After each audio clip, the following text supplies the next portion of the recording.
Bonjour à tous. Alors, correction de l'exercice 19. L'exercice 19, il vous demande quoi? Il vous dit utiliser la distributivité pour factoriser.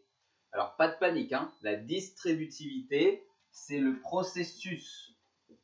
C'est-à-dire que ça veut autant dire développer, dans un sens, que factoriser dans l'autre. Donc, ne soyez pas perturbés parce qu'on a parlé de distributivité. Vous devez vous focaliser sur est-ce qu'on vous demande de développer ou distribuer ou factoriser. Là, on vous demande de factoriser. Et si c'est impossible, d'expliquer pourquoi. Alors, factoriser, je rappelle, ça veut dire trouver un facteur commun qui est présent plusieurs fois, donc entre des plus ou des moins. Un facteur, c'est on multiplie. Et du coup, s'il y est plusieurs fois, on peut factoriser. Sinon, on ne peut pas. Donc, première expression. 3 fois x plus 3 fois 7.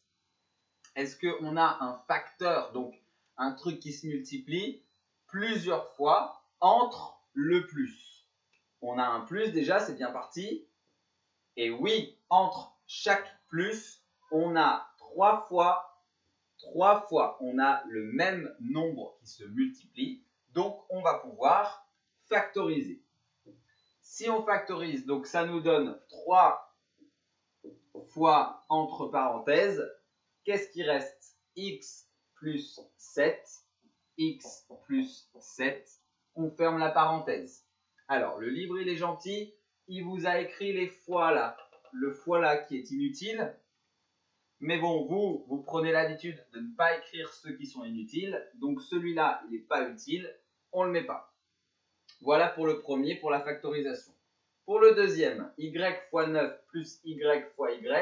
Là aussi, les fois sont inutiles. C'est pas grave, ça vous permet d'être guidé. Mais vous essayez quand vous le pouvez de ne pas mettre ceux qui sont inutiles. Alors, j'ai un peu vendu la mèche déjà en écrivant égal. Oui, on peut factoriser. Alors, pourquoi? Oui, parce que, première chose, on a un plus. C'est la chose à vérifier. Soit on a un plus, soit on a un moins, ou on en a plusieurs. Ça, c'est pas grave. Mais par contre, si on n'a pas de plus ou pas de moins, ça ne peut pas marcher. Puisque le principe de factoriser, c'est de transformer un plus en fois. Une somme en un produit ou une différence en un produit. Donc, si vous n'avez pas de plus, déjà, ça ne peut pas être possible.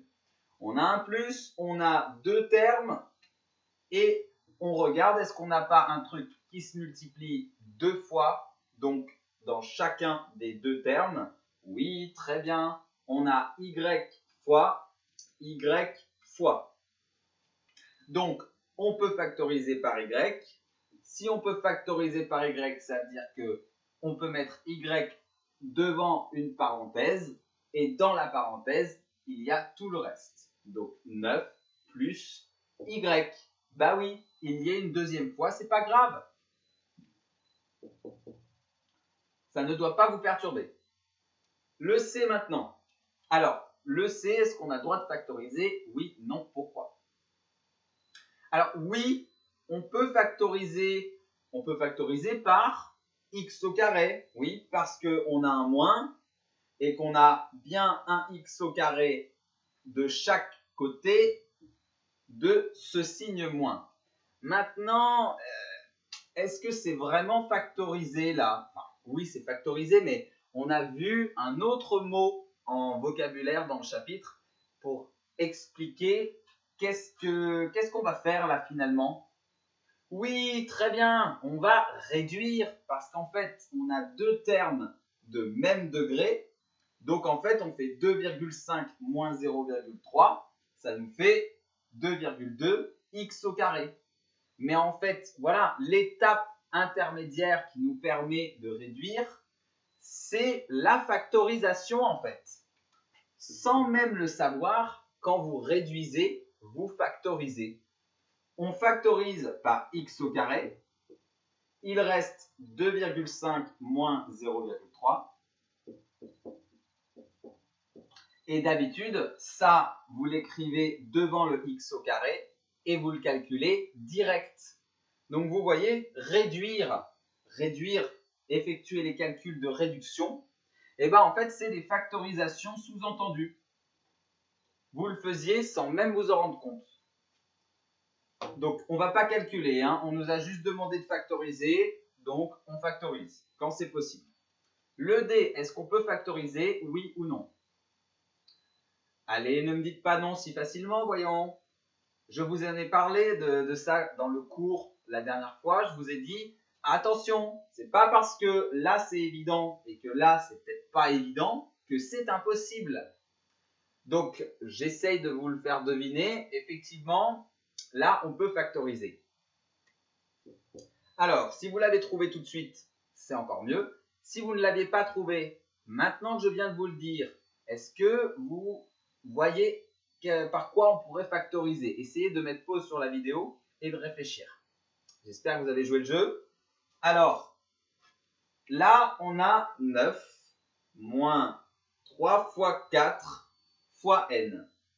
Première chose, on a un moins. Ça, c'est super. Parce que si on n'a pas un plus ou pas un moins, je le répète encore une fois, on ne peut pas factoriser. C'est le principe d'une factorisation. Maintenant, le deuxième principe d'une factorisation, c'est que dans chacun des termes, on doit avoir le même truc fois. Donc, là déjà, on a 9. Donc, ça nous embête parce que 9, bon, on y reviendra plus tard. Il nous faut quelque chose fois. Lui, il est tout seul. Alors, ça peut être 9 fois 1, comme on a vu dans l'exemple dans le cours. Le problème, c'est que là, on n'a pas de 9. Donc, ça ne va pas être ça.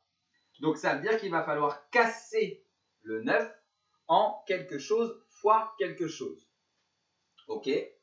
Là, on a 3, 4, 3 fois 4 fois n.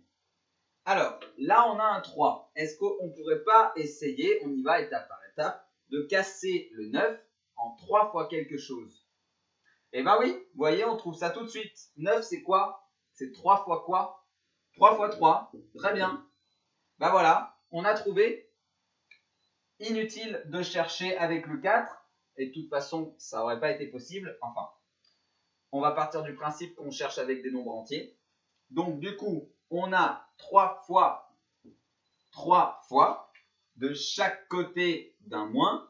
On peut factoriser par 3. Inutile d'écrire le fois. Et on met dans la parenthèse tout ce qui reste. Donc, 3 moins 4 fois n. Et puis, je vous ai dit, on enlève les fois qui sont inutiles. Là, 4 fois n, le fois est inutile. Donc, autant ne pas l'écrire.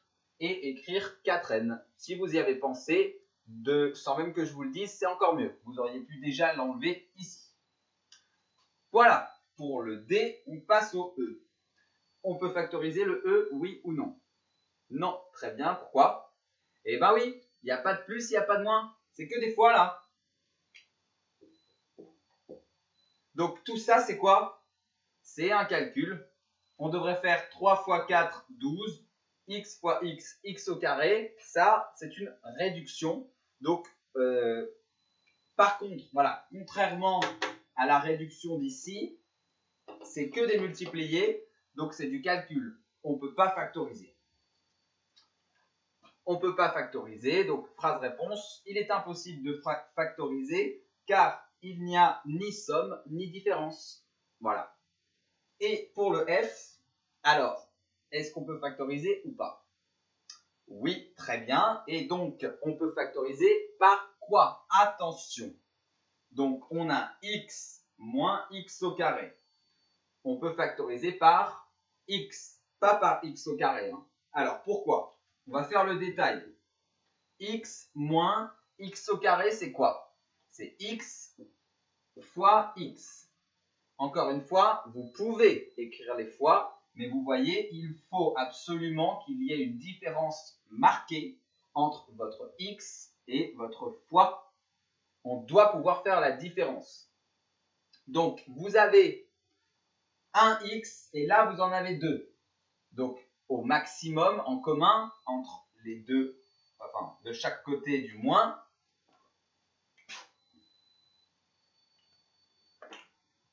vous ne pouvez en prendre qu'un. D'accord? Donc x.